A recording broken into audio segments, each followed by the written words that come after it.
paz do Senhor, meus irmãos, boa noite. Eu espero que você esteja muito bem. E eu gostaria de saber algo dos irmãos da Igreja Batista da Paz. Como que está a leitura diária? Como que nós estamos? Você tem lido esse tempo que você tem ficado em casa, a palavra do Senhor? Você tem se enchido de sabedoria? Você tem se enchido da vontade de Deus? Lá em Apocalipse 1:3 está escrito assim: bem-aventurados aqueles que leem e aqueles que ouvem as palavras da profecia e guardam as coisas nela escritas, pois o tempo está próximo. Muitas pessoas falam que Jesus está voltando, mas Jesus, ele está voltando todos os dias, a partir do momento que a pessoa morre. Então nós temos que nos preparar todos os dias. E o Senhor nos deixou a palavra dele. É a nossa espada. É aonde o Senhor deixou a direção para cada um de nós.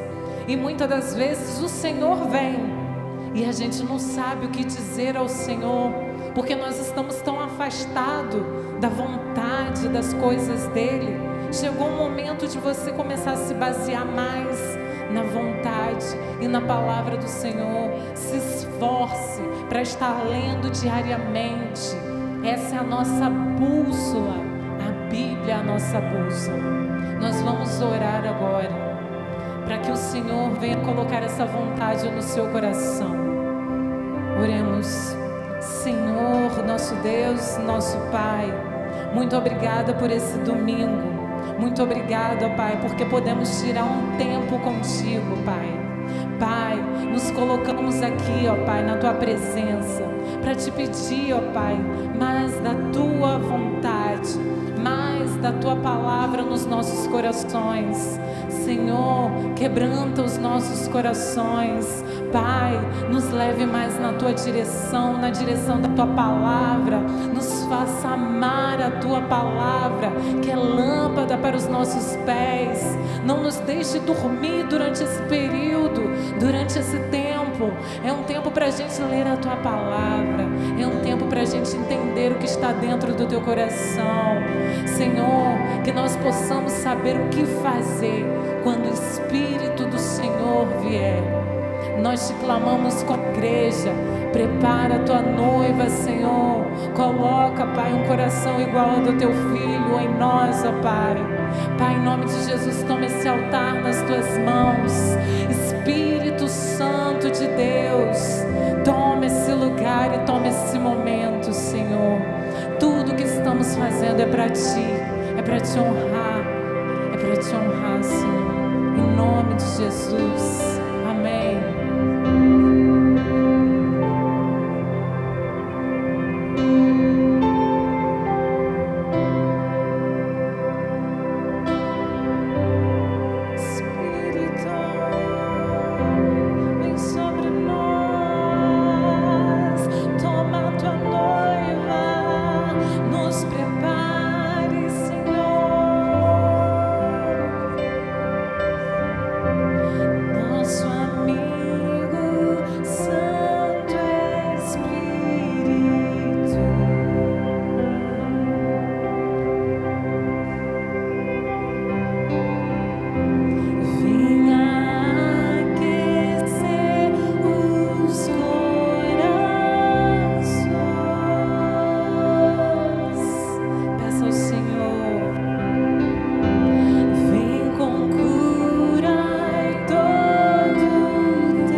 desejamos outra vez.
muito obrigada, porque podemos sentir a Tua presença, Tu és real. Amém. Eu espero que você também esteja sentindo a mesma coisa que nós estamos sentindo daqui. É a presença do Espírito Santo. Amém.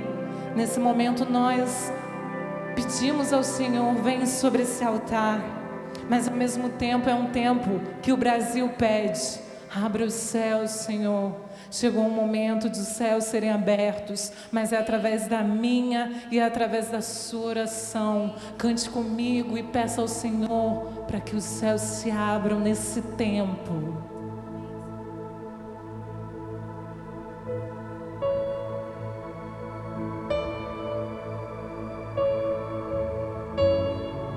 Feche os seus olhos.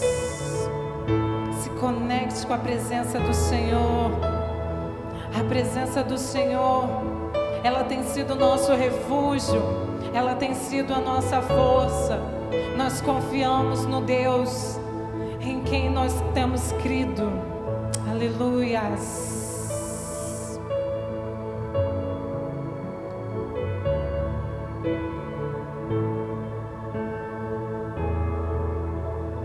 Tu és bem-vinda aqui em nosso coração. Toma direção, Deus, fogo consumidor, sem impedimentos vem, face a face, Senhor. Peça a Ele nesse momento. Sopra em nós, Espírito, te queremos,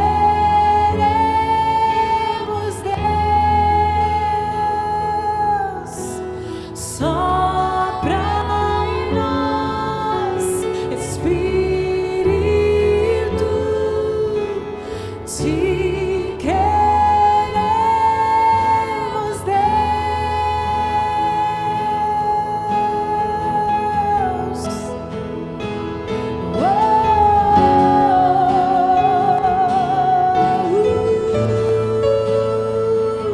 Necessitamos de Ti, Senhor.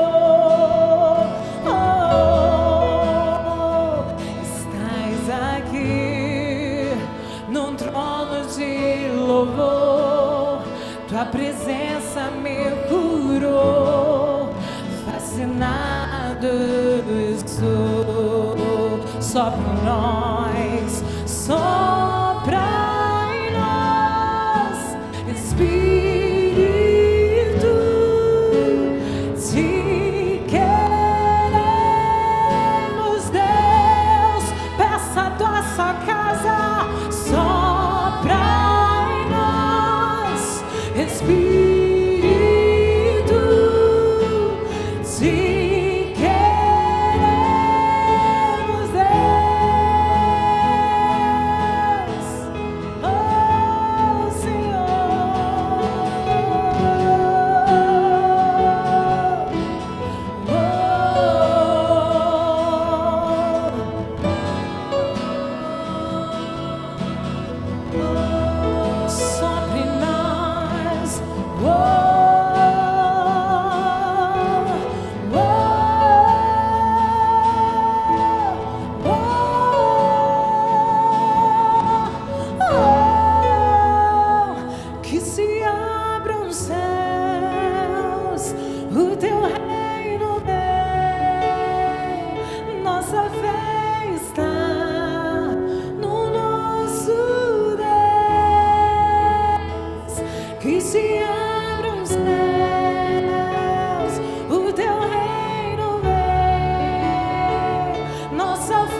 Obrigada, Senhor. Aplauda o Senhor aí da sua casa.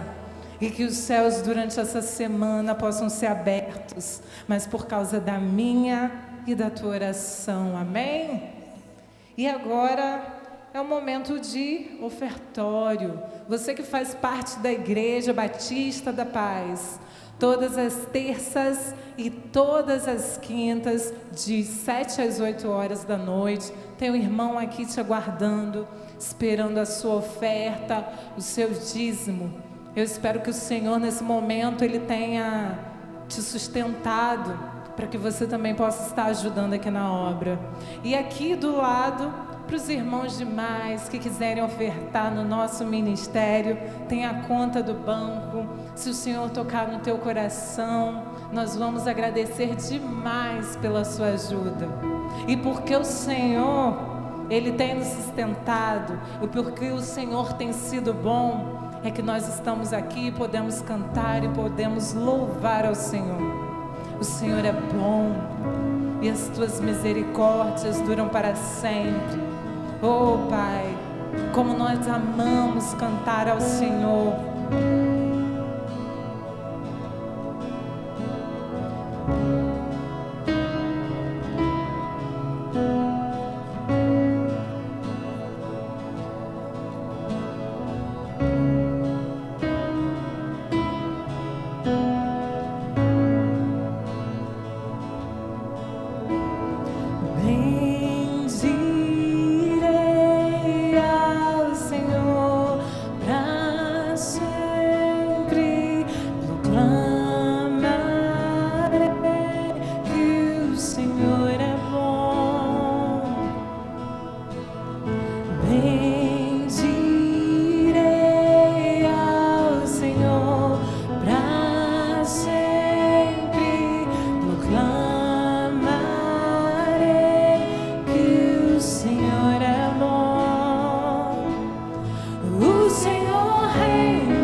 O Senhor é bom, sua misericórdia dura para sempre.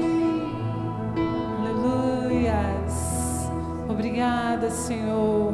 O Senhor tem sido bom. O Senhor tem nos sustentado durante todos esses meses. Obrigada, Senhor.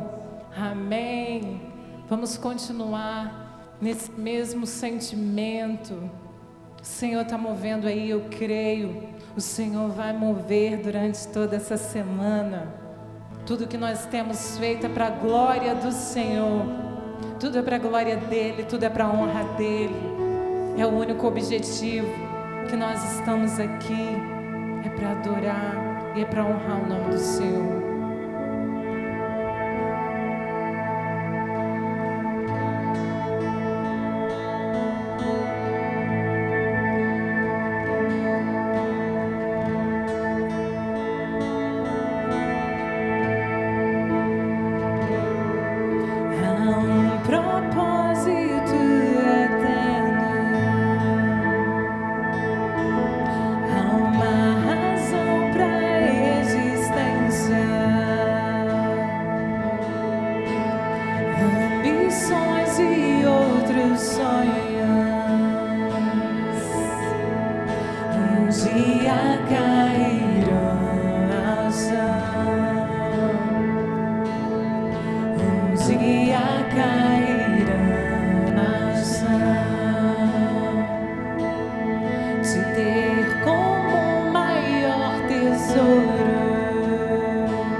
As coisas deste mundo ante a ti perdem valor.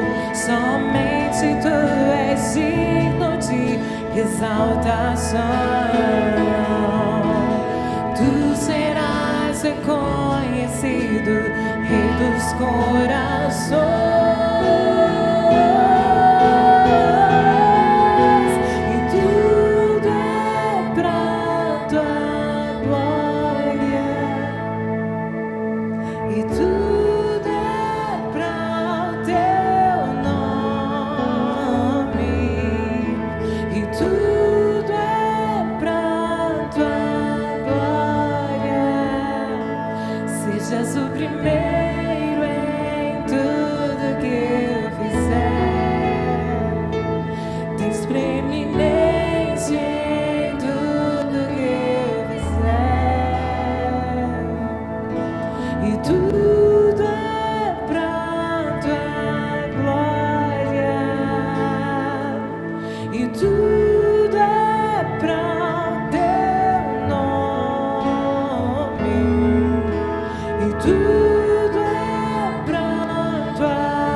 Servirei em qualquer lugar. Quero ver tua beleza. Usa-me em qualquer lugar. Derrama tua glória em mim. Servirei em qualquer lugar. Quero ver tua beleza e me envolva na tua história. Minha vida pra tua glória. Minha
usa, Senhor. Aplauda o Senhor aí da tua casa e receba da parte do Senhor, amém? Boa noite, povo de Deus. Boa noite, pessoal. Tá faltando pouco. Tenham calma, tá faltando pouco para a gente voltar a se reunir. Mas enquanto isso não acontece, vamos estudar um pouco a palavra de Deus. E eu acredito que a palavra que eu vou trazer do céu para você não será muito simpática hoje. Mas eu espero que você entenda qual é o objetivo que Deus tem de falar com você a respeito desse assunto. O texto que nós vamos ler é o texto de Lucas, capítulo 17, versículos de 7 a 10, diz assim a palavra do Senhor. E qual de vós terá um servo a lavrar ou a apacentar gado, a quem, voltando ele do campo, diga: chega-te, assenta-te à mesa, e não lhe diga antes: prepara-me a ceia, cinge-te, serve-me, até que tenha comido e bebido, e depois comerás e beberás tu. Porventura, dá graça ao tal servo, porque fez o que lhe foi mandado? Creio que não. Assim também vós, quando fizerdes tudo o que vos for mandado, dizei: somos servos inúteis, porque fizemos somente o que devíamos fazer. Esse texto está mergulhado no Evangelho de Lucas. E é um texto bastante forte para nós entendermos algumas coisas. E esse texto mexe muito com o nosso orgulho cristão. Aliás, eu coloquei orgulho cristão entre aspas, porque quem vai ter orgulho cristão? Mas como é que nós podemos definir a vida cristã? Uma pergunta: em que se baseia a vida cristã para você, servo de Deus, crente em Jesus Cristo? A Bíblia nos afirma: crê no Senhor Jesus Cristo e serás salvo. Será que isso somente basta? Crer no Senhor Jesus e serás salvo? E isso é o bastante para a nossa vida cristã, romper na nossa vida cristã, para sermos crentes, e a vida vai levando e basta somente isso? Eu quero dizer para vocês que há uma doutrina que não seguimos com facilidade. Não temos muita facilidade de entender e de seguir e de aceitar. Está na Bíblia, acabamos de ler, mas raramente pregada, raramente estimulada em nosso meio. Trata-se do seguinte: servo, serviço e recompensa. E é o que nós vamos falar hoje, de uma maneira bem clara, para que nós possamos entender. Nós vamos conversar sobre isso. A primeira coisa que eu quero dizer é sobre o servo e o seu senhor. No mínimo, essa parábola que Jesus contou é estranha para nós. Aliás, muito estranha.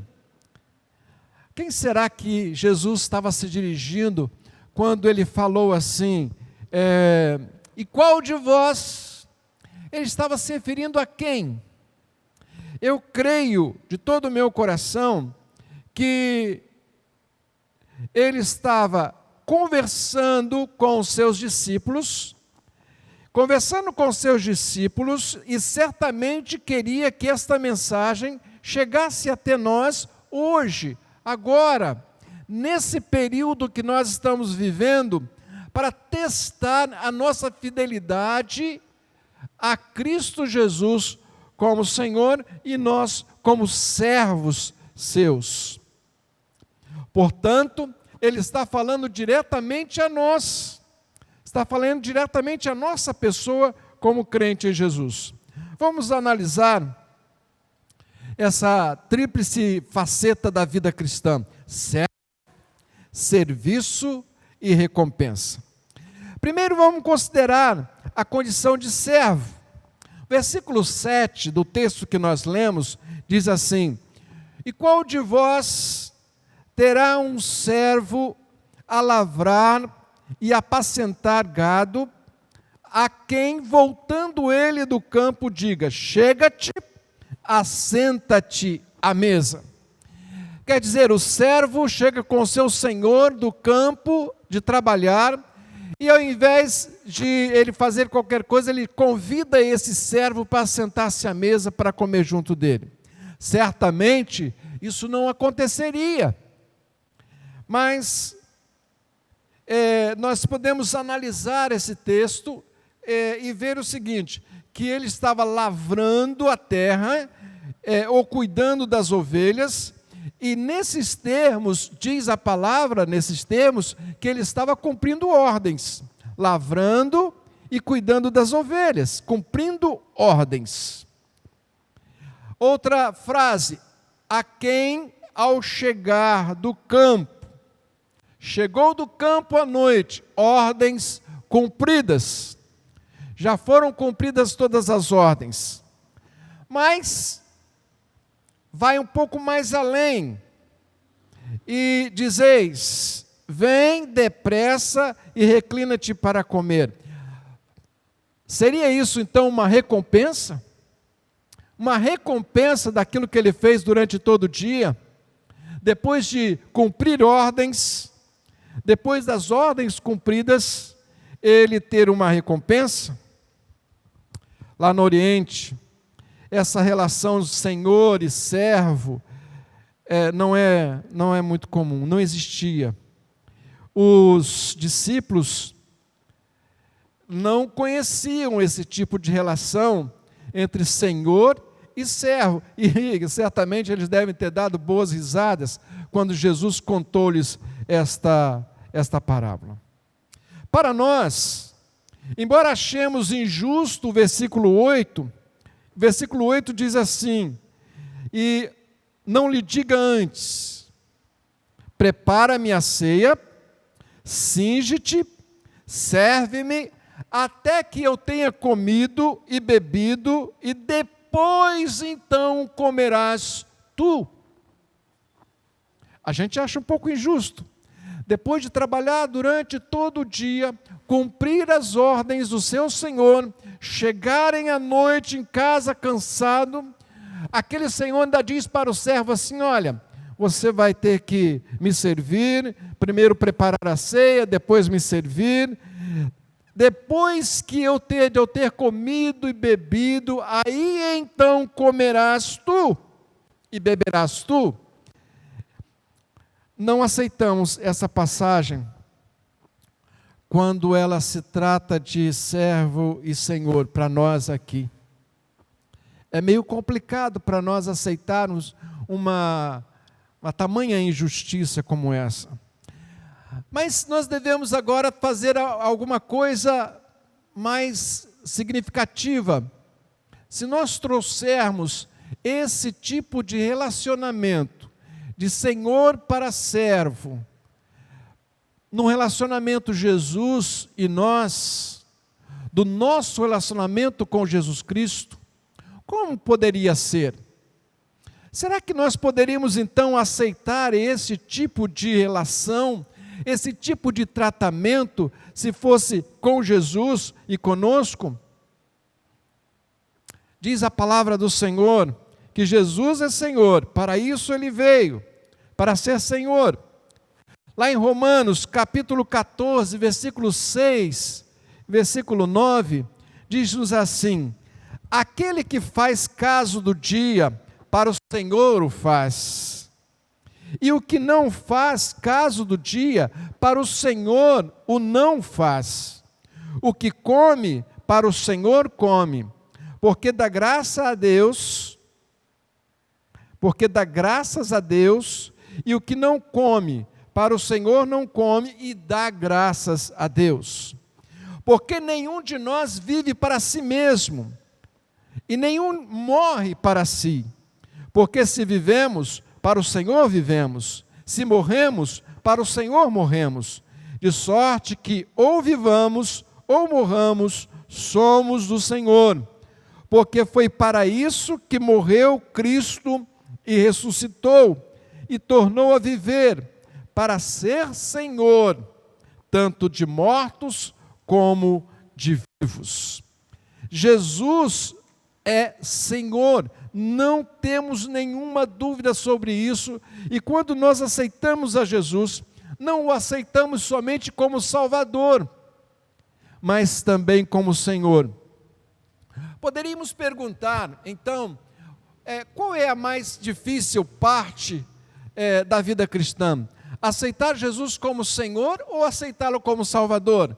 Certamente nós responderíamos que diante de uma passagem como essa, nós acharíamos muito mais difícil aceitarmos a Jesus como Senhor. O senhorio de Cristo tem sido esquecido entre nossas doutrinas, nos púlpitos de nossas igrejas, tem passado despercebido, tem caído no descrédito, no descompromisso, porque Jesus é Senhor. Nós vivemos uma época em que encaramos a Jesus e vemos a Jesus apenas como o Salvador. Essa é a parte mais gostosa da nossa vida cristã. É aceitar a Jesus como o nosso Salvador, porque nos leva ao céu, mas a questão do senhorio de Cristo é vivenciado aqui neste mundo. Aqueles que assumem um compromisso com o senhorio de Cristo devem obedecê-lo, e devemos saber uma coisa: se nós obedecemos a Jesus, e o Senhor Jesus não entende outra linguagem a não ser que Ele não seja Senhor, a não ser que Ele não seja Senhor, a não ser que Ele seja para ser obedecido. Ele precisa ser obedecido. E olha só, algumas letras, as 4 letras mais repetidas na Bíblia são essas: O, B, D, C. Obedecer. E obedecer ao senhorio de Cristo. Nós poderíamos analisar muitos personagens bíblicos que obedeceram a Jesus de todo o seu coração e tiveram a vida. Mas Sadraque, Mesaque e Abednego foram 3 jovens que obedeceram a Deus incondicionalmente. Quando o rei Nabucodonosor disse para eles assim: quando tocar os instrumentos, vocês terão que se ajoelhar diante da estátua que eu mandei levantar. Eles disseram que não. E quando estavam no meio de toda aquela multidão, ali para se ajoelharem, quando todos se ajoelharam, 3 homens ficaram em pé. 2 coisas eles fizeram. Primeiramente, chamaram a atenção de todos aqueles que estavam ali para eles mesmos. E em segundo lugar, eles afrontaram o rei Nabucodonosor, aquele rei que manda matar. E quando o rei deu uma outra chance para eles, eles disseram assim para o rei: olha, fique sabendo, ó rei Nabucodonosor, porque o rei tinha falado para eles que o jogaria no forno de fogo ardente. Eles disseram assim: olha, mesmo assim, nós não serviremos, nós não adoraremos a estátua. Isso é obedecer a Deus a despeito de todas as coisas, a despeito das consequências que isso pode trazer à nossa vida. Tudo deve ser explicado diante da pessoa a quem servimos. Tudo deve ser feito diante da pessoa a quem nós servimos. Só existe um trono na nossa vida, apenas um. E esse trono deve ser ocupado pelo próprio Jesus Cristo, porque esse trono pertence a Jesus. Então a primeira faceta da nossa vida cristã é servir, é ser servo. E a segunda trata do serviço, o serviço cristão. Essa é uma outra versão da história, é um outro lado da história, é o serviço. No versículo 8, diz assim: e não lhe diga antes, prepara-me a ceia, cinge-te, serve-me, até que eu tenha comido e bebido, e depois comerás e beberás tu. Servir o Senhor, servir a Jesus, o serviço prestado ao Senhor deve ser constante, sem períodos, sem interrupções.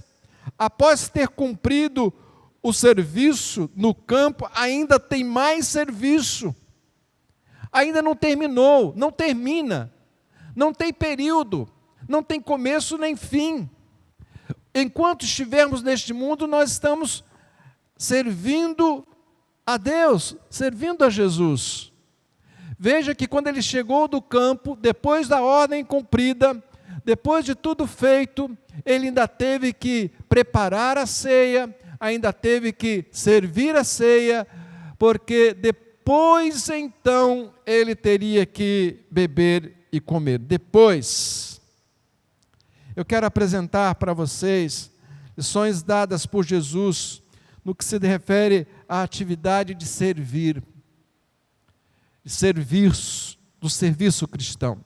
João 13, de 4 a 17, eu vou ler o texto todo de carreirinha, porque é importante que nós leiamos esse texto. Diz assim: levantou-se da ceia, tirou as vestes e, tomando uma toalha, cingiu-se. Depois deitou água numa bacia e começou a lavar os pés dos discípulos e a enxugar-lhes com uma toalha com que estava cingido. Aproximou-se, pois, de Simão Pedro e lhes disse: Senhor, tu lava-me os pés a mim? Respondeu Jesus e disse: o que eu faço não o sabes tu agora, mas tu o saberás depois. Disse-lhe Pedro: nunca lavarás os meus pés. Respondeu-lhe Jesus: eu não consigo ler esse texto sem achar um pouco irônico da parte de Jesus. Se eu te não lavar, não tens parte comigo. Disse-lhe Simão Pedro: Senhor, não só os pés, mas também as mãos e a cabeça.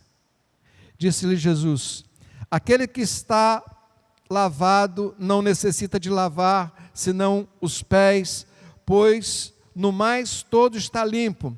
Ora, vós estáis limpos, mas não todos. Porque bem sabia ele quem o havia de trair, por isso disse: nem todos estáis limpos.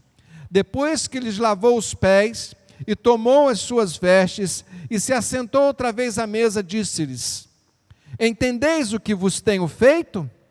Vós me chamais mestre e senhor, e dizeis bem, porque eu sou. Ora, se eu sou senhor e mestre, vos lavei os pés, vós também deve lavar os pés uns dos outros.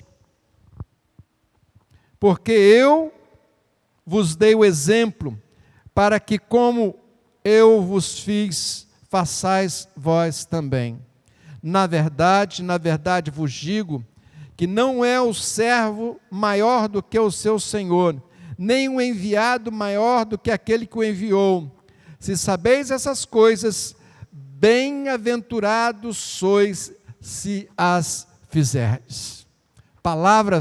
Essa palavra do Senhor nos revela o quanto é importante nós termos a Jesus como exemplo, o exemplo de servo. E eu fico impressionado como que Pedro aprendeu a lição rápido. E quando Jesus falou para ele: olha, se eu não lavar os seus pés, não tens parte comigo. Pedro disse então: olha, Senhor, então não lava só os pés, lava o corpo inteiro, lava por inteiro. Maravilha. Servir é um ato praticado sem aviso prévio. Você vai se levantar e vai dizer: olha, agora eu vou, meus amigos, se preparem porque eu vou lavar os seus pés. Não foi bem assim. É sem aviso prévio. Servir é sem aviso prévio. Em primeiro lugar, não se sabe a hora em que nós vamos servir. Jesus não avisou. Em segundo lugar, servir não é um ato de ostentação, de ter o peito estufado porque agora eu vou lavar os pés e eu vou me engrandecer com esse ato. Há pessoas que dizem que se orgulham de ser humilde. Que absurdo é esse? O servir não é um ato de ostentação. Em terceiro lugar, ser servo implica tanto em saber receber como dar. A atitude de Pedro. Pedro disse assim: não vai lavar os meus pés. Mas Jesus disse para ele: se eu não lavar, não tem parte comigo. Aí então Pedro se convenceu: não, Senhor, lava o corpo inteiro, lava por inteiro, lava completo, faça um serviço completo. Em quarto lugar, serviço implica em envolvimento, em se envolver. Vós deveis também lavar os pés uns dos outros. Porque isso envolve muito mais do que um serviço qualquer, é um envolvimento com a causa. Nós falamos sobre servo, nós falamos sobre serviço, e eu preciso falar sobre recompensa, a recompensa do serviço. Será que nós devemos esperar a recompensa? Vamos ver, lá no texto que nós lemos no início do sermão, porventura dá graças ao servo, agradece ao servo, porque fez o que foi mandado? Creio que não, está no versículo 9, lá de Lucas 14. Será que ele vai agradecer a tudo aquilo que o servo fez? Trabalhou no campo, lavrou, cuidou dos bois, cuidou dos animais, voltou para casa, fez a ceia, fez a janta, serviu a janta ao seu Senhor, fez com que ele comesse, bebesse, depois então, se sobrasse, aí então ele faria para si. Será que ele agradeceria a esse servo por ter feito tudo? Jesus é bem claro e diz assim: claro que não, creio que não, não agradece. Esse versículo esclarece sobre a recompensa. A recompensa. Tais recompensas não são ligadas a obras ou serviço. Vejamos alguns detalhes. Primeiro, o crente é um servo escravo. E o escravo não tem nenhuma vontade. O escravo ele não tem hora. Se Deus pedir para que ele trabalhe ao meio-dia, ele vai trabalhar ao meio-dia. A qualquer hora do dia, a qualquer hora da noite, ele não tem vontade própria.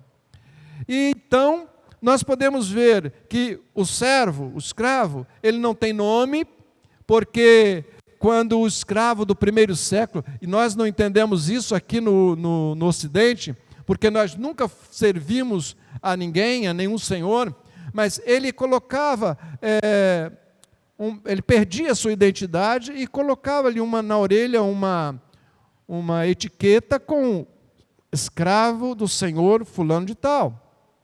Então, nós crentes temos a mesma característica de servos escravos. Agora nós somos servos do Senhor Jesus. Nós somos servos do Senhor Jesus. Espera-se que ele obedeça e conheça o seu lugar de escravo. Não é? Diz a palavra que fomos comprados por bom preço. Estão lembrados disso? nós fomos comprados por bom preço, o sangue de Jesus. O preço pelo qual nós fomos comprados para pertencermos incondicionalmente a Jesus. Foi o seu próprio sangue que nos fez com que nos tornássemos servos dele, escravos dele, propriedade absoluta dele. Somos propriedades do Senhor. Outra coisa é que a graça, a salvação, é uma dádiva e não uma recompensa por serviços prestados. Diz lá a palavra em Efésios, capítulo 2, versículos 8 e 9, diz que pela graça sois salvos, por meio da fé, isso não vem de vós, é dom de Deus, não vem das obras, para que ninguém se glorie. O servo de Jesus trabalha para cumprir o seu dever, um dever, ele tem um dever para com o seu Senhor. E outra coisa, ele não faz reivindicações nenhumas a Deus, ele não reivindica nada a Jesus, e nem serve para receber galardões. Ele não vai servir a Jesus esperando uma recompensa por aquilo que ele fez. Jesus é Senhor do crente, e o papel do crente como servo é cumprido em obediência ao único Senhor, Jesus Cristo. Mas aí, meus queridos irmãos, num domingo à noite como esse, nós ouvimos algumas coisas assim tão impactantes, que eu sou escravo do Senhor, eu sou servo do Senhor, não tenho recompensa do Senhor, mas eu posso dizer uma coisa, para nós concluirmos essa palavra, que existem coisas que ninguém tem a não ser o servo de Jesus, que nenhum ser humano, nenhum ímpio, ninguém tem a não ser o servo de Jesus. Primeira coisa, eu quero dizer que compensa servir a Jesus. Há uma música de muitos e muitos anos atrás que diz: servir a Jesus, ó que doce prazer. Nele há alegria e doce recompensa. Compensa servir a Jesus. Compensa servir a Jesus mais e mais. A União Feminina que lançou essa música, eu me lembro muito bem. Compensa servir a Jesus. E nós precisamos lembrar de algumas coisas. As bem-aventuranças são para nós. As promessas são para nós. A fidelidade de Deus para nós. Os privilégios do reino para nós. São dádivas que só o servo tem. Ninguém mais possui, a não ser o servo, aquele que se curva diante do Todo-Poderoso. É Ele quem vai trazer para nós, não recompensas, mas as coisas que o próprio reino de Deus nos favorece. Por isso eu quero encerrar esta palavra dizendo: compensa servir a Jesus. Compensa ser servo de Jesus. Compensa estar no serviço de Jesus, no serviço do Mestre. Ele é o nosso Senhor. E eu quero dizer a você: curve-se diante daquele que é Senhor. Para isso Ele veio, para ser Senhor, tanto de mortos como de vivos. Que Deus assim nos abençoe.